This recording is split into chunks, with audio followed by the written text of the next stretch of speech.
Представи си болест, която не се предава с вируси, но се разпространява по-бързо от всяка пандемия. Болест, която не ни вдига температурата, не причинява болка, но тихо разрушава сърцето, черния дроб, ставите, мозък. За какво говоря? Това е затлъстяването. Днес затлъстяването убива повече хора, отколкото недохранването. И броят на хората с наднормено тегло се е утроил от 1975 година.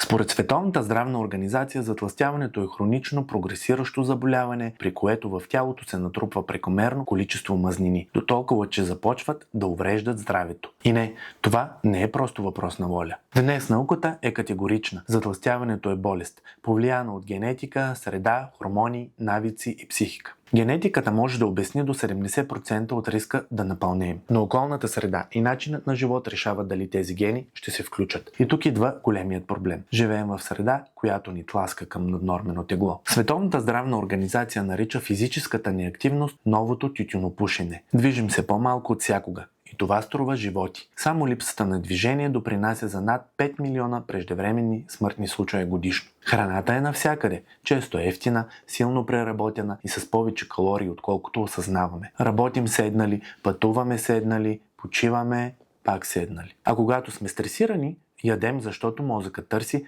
бързо удоволствие. Знаеш ли, че България вече е на 6-то място в Европа по затлъстяване при възрастните и на 5-то място при децата? Това не е статистика от новините. Това е реалност, която лекарите виждат всеки ден. Според национално проучване от 2024 година, 40% от българите имат индекс на телесна маса над нормата. Всеки четвърти е с затлъстяване, а всеки десети с тежка форма. И още по-тревожното. Половината от тези хора живеят с наднормено тегло повече от 5 години. Тоест, това не е временен проблем. Това е хронично състояние, което се вкоренява. Най-често, когато говорим за тегло, използваме така наречения индекс на телесна маса или BMI. Изчислява се лесно.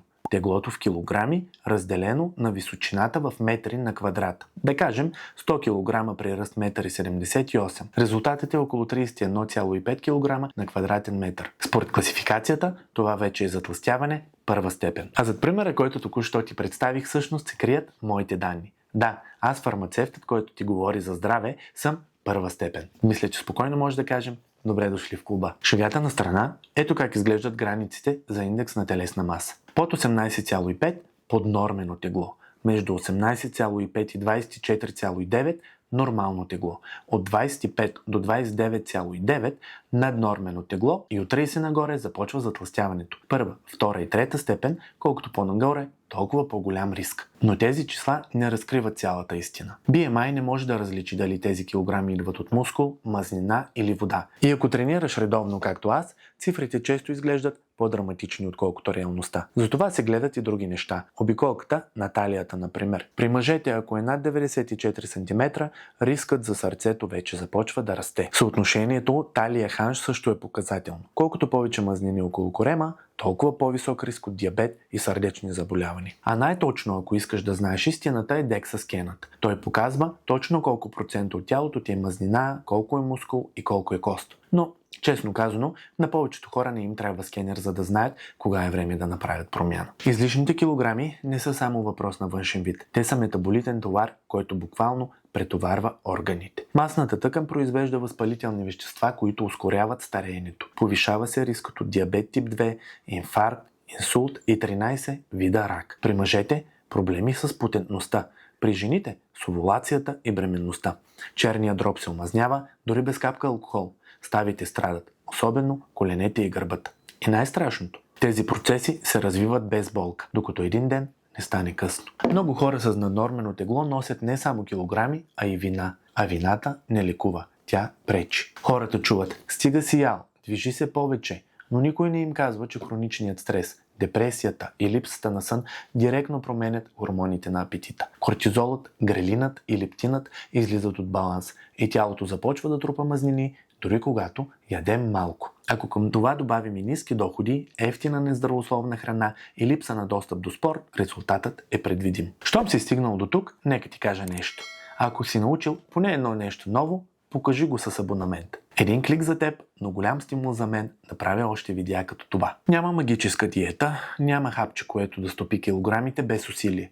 но има наука и тя показва, че дори 5 до 10% намаление на теглото сваля риска от диабет, високо кръвно и сърдечни болести драстично. Така че не гони перфектното тяло, гони по-здравото. Ето 3 научно доказани стъпки към по-здравословно тегло. Първо, храни се осъзнато, не наказателно. Не брой калории като луд. Просто избирай повече истинска храна. Зеленчуци, белтачини, пълнозърнести продукти. Ограничи захарта и солта. Те не просто качват килограми, а и повишават кръвното, увреждат черния дроб и зъбите. Второ, движи се, но не за наказание, а за живот. 150 минути седмично, толкова е нужно според Световната здравна организация. Бързо ходене, колело, танци, фитнес, няма значение какво. Важно е да го правиш редовно, защото движението буквално рестартира метаболизма. Трето, спи и се грижи за психиката си. Хроничното недоспиване качва апетита, а хроничният стрес – талията. Понякога решението не е в храната, а в спокойствието. Промяната в начина на живот е първата стъпка. Това